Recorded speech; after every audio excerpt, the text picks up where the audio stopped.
estructura del universo, ¿no? Es decir, cómo se concibe este universo, digamos, dividido en ciertos niveles, en ciertas orientaciones, en rumbos, etcétera. A ver, ¿quién de ustedes quisiera darnos el panorama, por ejemplo, entre los grupos nahuas y entre los mayas mismos, ¿no? Estos rumbos universales, o sea, ¿cómo es esta concepción que sabemos que nos llega de cómo estaba estructurado ese universo, ¿no?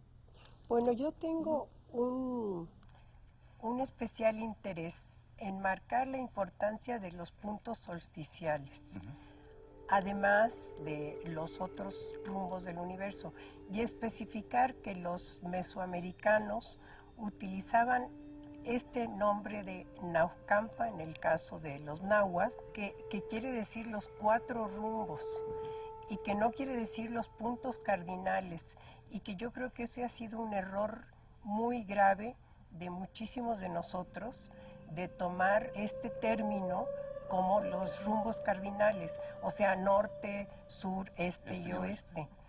Entonces, yo creo que estos puntos de donde se pone el sol, muy al sur o muy al norte en el universo, son los que marcaban el espacio para decir hasta aquí llega la Tierra y hasta aquí llega la luz.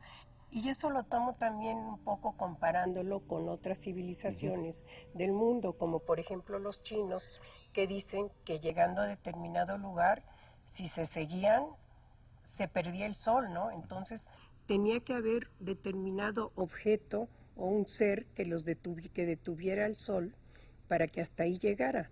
Entonces, de esta manera, la Tierra tiene una forma rectangular, aparte de la Tierra como un monstruo andrógino, pero esta delimitación del espacio en una especie de rectángulo con su centro, que hace lo que llamamos el quincunce, con los 5 puntos que son tan importantes, los 5 puntos que están a nivel de la tierra, Tlaltípac, a nivel del cielo y a nivel del inframundo.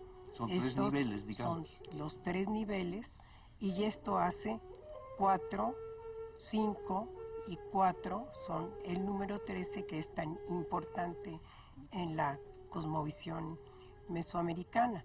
Aparte de esto, pues los equinoccios, que son perfectamente marcados según nos dicen las fuentes y según están orientados los edificios. Joana ha hecho una investigación de cómo se pone el sol, ¿no? Sobre todo en Copilco. En Cuicuilco. En Cuicuilco. Pues podrías hablar de esto, ¿no? Sí, gracias. Hay muchas ideas míticas implícitas. Ahora, yo pienso que también es muy importante, como dice Yolotl, que hay una base de la observación de la naturaleza en estas creencias míticas. Y entonces se construye el calendario en Mesoamérica, que tiene sus antecedentes ya por lo menos en el primer milenio antes de Cristo. Y por ejemplo el sitio de Cuicuilco aquí en la Cuenca de México es uno de los sitios más tempranos. Ahora, esto son propuestas que se han hecho, yo también he trabajado esto, que allí los mismos volcanes marcan los solsticios, el solsticio de invierno en la ladera del Popocatépetl visto desde Cuicuilco. Y luego hay un cerro pequeño, el Cerro Papayo, que está por donde está Río Frío, que marca exactamente el equinoccio o la mitad del año. Y de allí se puede suponer que puede haber estado en los inicios de la construcción del calendario en la Cuenca de México. Estas son hipótesis. Ahora, en general, es muy importante la observación de la naturaleza. Exacto. A través de muchas generaciones. Había sacerdotes especializados en la observación de los astros y había algún tipo de registros que se transmitían de una generación a otra. Si no, no se pueden construir esos conocimientos tan complejos. desarrollo del sistema calendárico mesoamericano, que consiste en la observación del año solar de 365 días. El problema es que hacían con un cuarto de día que está allí y que no sabemos bien cómo lo registraban o cómo corregían el calendario, y luego se combinaba con el otro calendario de 260 días que se llama el calendario ritual, pero que probablemente también tiene una base observacional en relación a lo que se mencionó antes de las latitudes de Mesoamérica, desde los 15 grados más o menos, que hoy día es Guatemala, hasta el trópico de Cáncer, porque aquí estamos entre los trópicos, sí. O sea, el sol se mueve entre el Ecuador hacia los trópicos, aquí el trópico del Cáncer, y que también es un sitio geológico en Altavista, en Zacatecas, un sitio muy interesante. Entonces, yo pienso que es muy importante cuando se habla de mitos y de dioses, también tomar en cuenta los aspectos de un pensamiento científico, de una teoría que se desarrolló a lo largo del tiempo. Y que parte de la observación de la naturaleza, como tú decías. Sí. ¿No? O sea, no solo son creencias, sino también es una relación con el entorno, con el medio ambiente. Claro. Y unos conocimientos muy profundos, precisos y profundos. Ahora, sí. También son de la biología, de la zoología de animales, claro. Y del cuerpo humano, como ha demostrado nuestro colega Alfredo López Austin. Alfredo, fíjate que esto que mencionas, esta observación de la naturaleza en todos estos ámbitos, ¿no? El mundo animal, el mundo cotidiano, los cambios noche y día, caliente, frío, todas estas dualidades de las que ha hablado precisamente Alfredo, de las que has hablado tú también en alguno de tus trabajos. En fin, esto es muy importante porque yo considero que el hombre agricultor, la sociedad agraria, ¿verdad? Que aquí se empieza a dar hacia el año 5000, antes de nuestra era, en que viene este cambio fundamental en el proceso de desarrollo, que es el descubrimiento de la agricultura. Este gran descubrimiento va a permitir que el hombre precisamente observe cómo hay una relación agua, tierra, deifica esos elementos, ¿no? Agua y tierra, ve estos cambios que mencionaban, ¿no? Ve cómo a lo largo del año trópico hay digamos, estos cambios, los solsticios, etcétera, ¿no? Cómo el sol se va desplazando, sus ciudades las orientan conforme también, en ocasiones, a ese aspecto solar, ¿no?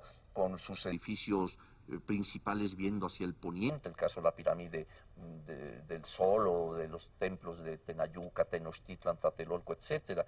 Y algo muy importante es este mundo de dualidades en que empieza a desenvolverse el hombre, de su observación, que bien mencionabas, cotidiana, ¿no? Entonces, vida-muerte va a ser fundamental, ¿no? Está viéndolo en todo, en la planta, cómo nace, cómo muere, en el hombre mismo, en el animal. Entonces, todo esto va a ir creando este mundo de dualidades, ¿verdad? Y yo quisiera preguntarle precisamente de esta estructura del universo, ¿qué parte, como se mencionaba, de un centro? El hombre es el centro y él ve, digamos, varios rumbos, lo que se mencionaba de un quinto punto que es el centro mismo, ¿verdad? ¿Cómo se concibe por ejemplo, en el mundo maya? ¿Con qué deidades están presentes? ¿Qué personajes juegan ahí? Los mayas, como es sabido, fueron los más grandes astrónomos mesoamericanos. Esto está en sus inscripciones, en la orientación de sus ciudades, en muchos textos. El eje de la cosmovisión maya es claramente el sol. O sea, para mí el sol es el dios supremo en las religiones mesoamericanas, aunque se hable de otros dioses supremos, porque el ciclo solar que los mayas midieron con una exactitud, el ciclo anual, ¿sí? lo midieron con una exactitud de un error de 17 segundos. 17 segundos en relación con el año trópico. Entonces, pues claro, la observación era de generaciones y generaciones, como dijo Johanna, ¿no? Es una experiencia ya acumulada enorme. Exactamente. Entonces, la concepción cosmológica, pues se basa en el ciclo solar. Claro. Son los 4 rumbos que no están, como dice Yolotl, en los puntos cardinales, están en los puntos intercardinales. O sea, digamos, las esquinas de ese rectángulo o cuadrángulo están en las posiciones noroeste, sureste, o sea, en las intermedias, ¿no? Entonces, conciben la Tierra como una plancha plana cuadrangular o bien como un gran monstruo como lagarto o cocodrilo, más claramente un cocodrilo, porque estos son diferentes símbolos, ahí no hay contradicción. O sea, hay símbolos de los símbolos de los símbolos en el pensamiento mesoamericano, ¿no? Entonces, sobre esta gran plancha se levantan 13 cielos que pues corresponde al número sagrado por excelencia y clave calendárica, ¿no? Y abajo están los 9 inframundos. ¿Cómo los conciben? Hay muchas interpretaciones, hipótesis, teorías, lo que ustedes quieran. Pero los cielos, al parecer, los concibieron los mayas en forma piramidal. Y esto lo sabemos por muchos datos. Incluso hemos apelado para estas interpretaciones a las creencias actuales. Los tzotziles actuales piensan que el cielo es una pirámide de 13 estratos con una gran escalinata en medio. O sea, de ahí las formas, las pirámides, ¿no?, que construyeron. Y el inframundo sería una pirámide invertida. Entonces, como todo es cíclico, el sol muere, por supuesto, muere todos los días. Sale del inframundo por el este, ¿sí?, recorre el cielo, llega al cenit, luego baja la escalinata celeste y se pone en el atardecer, se muere. Los mayas decían, en ese momento se convierte en un jaguar, que es símbolo de muerte e inframundo. Entonces viene el recorrido del sol muerto por abajo, hasta llegar al nadir, el punto opuesto al cenit, en el centro del inframundo, y de ahí empieza a recorrer el camino. Cuando nace por el este de nuevo, entonces ya la energía solar va a encarnar o se va a simbolizar como una guacamaya. Claro. ¿Sí? Un jaguar, una guacamaya y muchos otros símbolos, ¿no? Ahora, los dioses pues presiden todo esto.